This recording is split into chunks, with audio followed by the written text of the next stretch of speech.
It could be somebody who has $3 million in their bank account, and then they think they're better than everybody else. Or it could be someone who's attached to the area they live in. They say, well, for example, like I remember growing up in Campbelltown, and when I started to hit the nightclub scene, you know, I would go into Sydney, and Campbelltown's out west, and Sydney is, you know, the city, as you know. You'd go to the city and I'd be talking to somebody, you know, we'd have a great conversation, and then they'd say, where do you live? I say, Campbelltown. And they say, no way. That's so bad. I live in North Sydney. I live on the North Shore. And then that person's in plus ego, carrying something. They're carrying pride, and pride is a sin. The great ascended masters before us have taught us not to judge one another and not to judge ourselves. Everybody carries ego. I carry ego, you carry ego, but the goal is to get to that 0 point. That 0 point where you realize time doesn't exist. I believe that in the larger scale of things, this is what 2012 could be. The 0 point of time.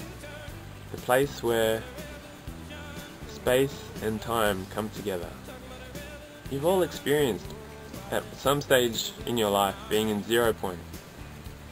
0 point ego is what the Japanese call, in Zen philosophy, Satori. You know, this is that moment when you could be playing basketball and you get given the ball, and for some freakish reason you just feel like you're in the zone, and you can just land that basketball in the hoop. And it's just that moment where you just know that you're going to get it in and nothing's going to stop you. Or it could be something in your life that you just know you have to do, and you do it.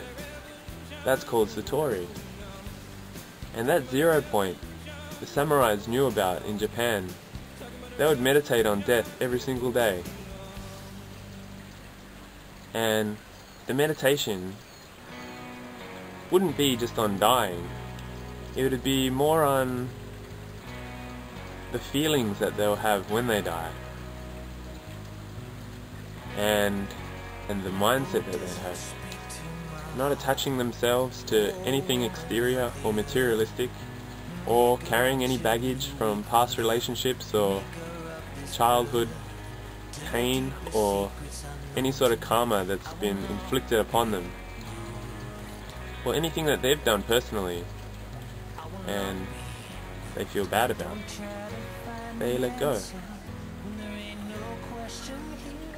So this has just been a brief discussion about the ego, and don't forget, use your mind like a parachute.